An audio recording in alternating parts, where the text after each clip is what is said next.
অবৈধ সম্পর্কের ফলে অন্তঃসত্ত্বা হলে এই অবস্থায় বিয়ে সহি হবে কিনা? উত্তর হলো হ্যাঁ।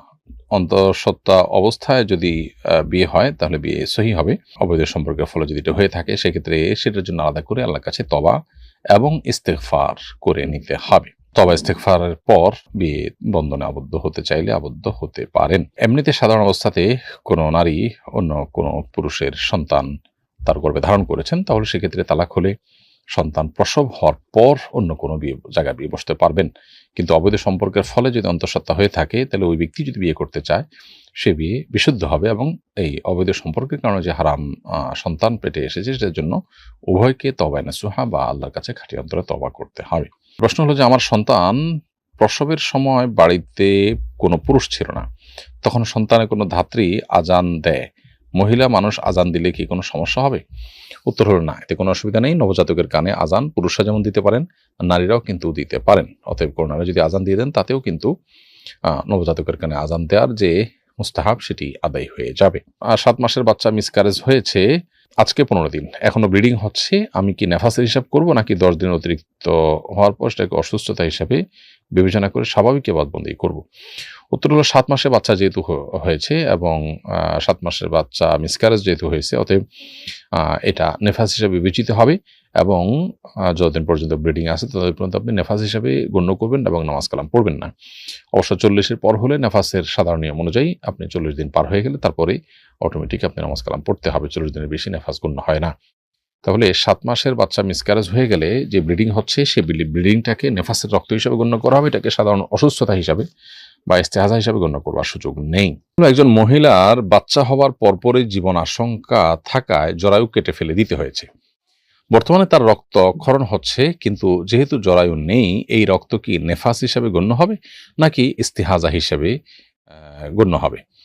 বাচ্চা হওয়ার এবং জরায়ু কাটার আজ 3 দিন পার হয়েছে, এমত অবস্থায় উক্ত নারীর নামাজের বিধান কি? উত্তর হলো, কোনো নারীর জরায়ু কেটে ফেলার কারণে বা অপারেশনজনিত কারণে যে ব্লিডিং হচ্ছে সেটা যদিও তার লজ্জাস্থান দিয়ে হোক তারপরেও সেটি নেফাস হিসাবে বা সন্তান পরবর্তী যে ব্লিডিং সেই হিসাবে এটি গণ্য হবে না, বরং এটি সাধারণ ইস্তেহাজা বা অসুস্থতা হিসেবে বিবেচিত হবে এবং এই অবস্থায় তার নামাজ কন্টিনিউ করতে হবে। অনবরত রক্ত বের হতে থাকলে তিনি ওযু করে নামাজ পড়বেন, এর মধ্যে রক্ত বের হলেও কোনো অসুবিধা নেই, মাযুর হিসেবে বিবেচিত হবেন।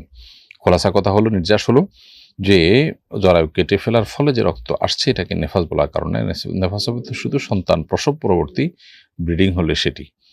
ডিভোর্সের পর 1 বছরের ছোট বাচ্চাকে নিজের কাছে রাখতে মা কি জোরাজুরি করতে পারবে নাকি গুনাহগার হবেন? উত্তর হলো যে ডিভোর্সের পর ছেলে সন্তান হলে তাকে 7 বছর পর্যন্ত মায়ের কাছে রাখতে পারেন তিনি, এবং মেয়ে সন্তান হলে 9 বছর পর্যন্ত রাখতে পারেন। শরিয়া দৃষ্টিকোণ থেকে প্রচলিত আইনে বোধ হয় আরো বেশি আছে। তো এই সময়টা মা সন্তানকে নিজের কাছে রাখবার অধিকার রাখেন এবং এই ব্যাপারে তিনি যদি জবরদস্তি করেন করতে পারেন, এটা মায়ের অধিকার। কিন্তু যদি মা অন্য কোনো জায়গায় বিয়ে বসেন তাহলে সেক্ষেত্রে তার এই অধিকার থাকে না। সাধারণত ডিভোর্সের পর আমরা অনেকেই আল্লাহকে ভয় করি না এবং এক্ষেত্রে পরস্পরের অধিকার নষ্ট করি। একজন নারী তার বাচ্চা তার সাথে থাকবে, অধিকারটা তার নির্দিষ্ট একটা সময় পর্যন্ত, অতএব তার সে অধিকার খর্ব করা আমাদের উচিত নয়। আবার নির্দিষ্ট সময়ের পর বাবার উপরে তার দায়িত্ব চলে আসা, অতএব মা তাকে বাবার কাছে হ্যান্ডওভার করতেও গড়িমসি করা উচিত না। তবে যদি উভয়ে মিলে কোনো একটা সিদ্ধান্ত নেয় যে আমরা অমুকের কাছে এতদিন অমুক কাছে এতদিন আমরা রাখবো, এটা মীমাংসার অংশ, তাহলে সেক্ষেত্রে সেটা উভয় যদি মেনে তারা যদি উভয় সন্তুষ্ট চিত্তে সেটা করে নেন তো সেটা শরিয়া দৃষ্টিকোণ থেকে নাজায়েজ বা নিষিদ্ধ কোনো বিষয় হবে না। আমাদের বাসায় অ্যাকোরিয়াম আছে, অ্যাকোরিয়ামের মধ্যে জীবন্ত মাছ আছে, এটা সামনে রেখে নামাজ পড়া যাবে কিনা? অ্যাকোরিয়াম যদি থাকে, অ্যাকোরিয়ামে যদি জীবন্ত মাছ থাকে, সে অ্যাকোরিয়াম থাকা অবস্থায় নামাজ পড়তে কোনো অসুবিধা নেই। যদি কোনো প্রাণীর ছবি ঝোলানো থাকে, কোনো ভাস্কর্য থাকে প্রাণীর, তাহলে সেক্ষেত্রে সেখানে নামাজ পড়া নিষেধ বা মাকরুহ।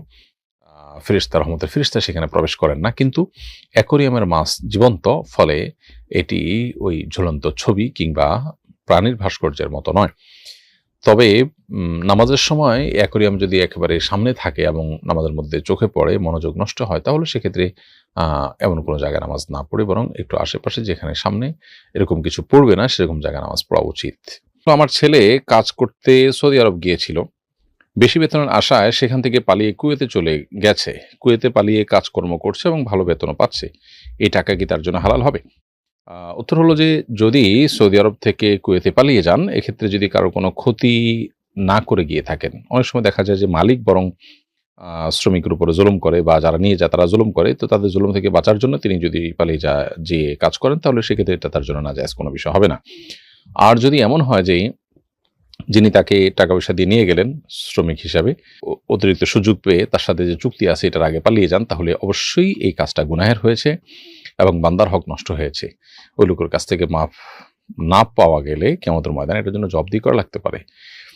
তো এটা ভ্যারি করে অবস্থার উপরে। সাধারণত বাংলাদেশ থেকে যারা যান তারা নিজের টাকায় যান, বরং যারা নিয়ে যান তারাই তাকে প্রতারণা করেন। সেরকম হলে তার জন্য পালিয়ে যাওয়াটা নাজায়েজ কোনো বিষয় নয়। আর ওখানে গিয়ে যেহেতু উপার্জন করছেন তিনি, সেটা হালাল শ্রম দিয়ে পারিশ্রমিক নিলে সেটা মৌলিকভাবে নাজায়েজ কোনো বিষয় হবে না। কেউ যদি তার সন্তানকে হারামজাদা বলে গালি দেয়, এটা তার স্ত্রীর জন্য জেনার অপবাদ হিসেবে গণ্য হবে কিনা? উত্তর হলো যে যদি কেউ এটার অর্থ বুঝে, মানে অবৈধ সন্তান তুমি এরকম অর্থ বুঝে এবং সেটা সিরিয়াসলি মিন করে বলেন, তাহলে তো এটা অবশ্যই স্ত্রীর চরিত্রের উপরে কালিমা লেপন হবে এবং এটা প্রমাণ করতে না পারলে ইসলামের দৃষ্টিকোণ থেকে দণ্ডবিধির আলোকে তিনি ৮০ বেত্রাঘাত শাস্তির উপযুক্ত হবেন। এর বাইরে তার তার সাক্ষ্য কখনো গ্রহণযোগ্য হবে না এবং সে আল্লাহর কাছে ফাসিক হিসেবে গণ্য হবে। আর যদি রূপক অর্থে বলা হয়ে থাকে যে এটা আসলে সিরিয়াসলি এটার অর্থ বুঝে বলা হয়েছে তা না, জাস্ট একটা গালি দেওয়া দরকার, সেই জায়গা থেকে তিনি গালি দিয়েছেন, এরকম যদি হয় তাহলে সেক্ষেত্রে এটা স্ত্রীর উপরে মিথ্যা অপবাদ হিসাবে গণ্য হবে না। আর সাধারণত বাবা ছেলেকে এরকম যখন বলে রাগের মাথায়, তখন সেটা সিরিয়াস অর্থে, এটার অর্থ বুঝে তার জন্ম নিয়ে সন্দেহ করে প্রশ্ন তুলে তারপর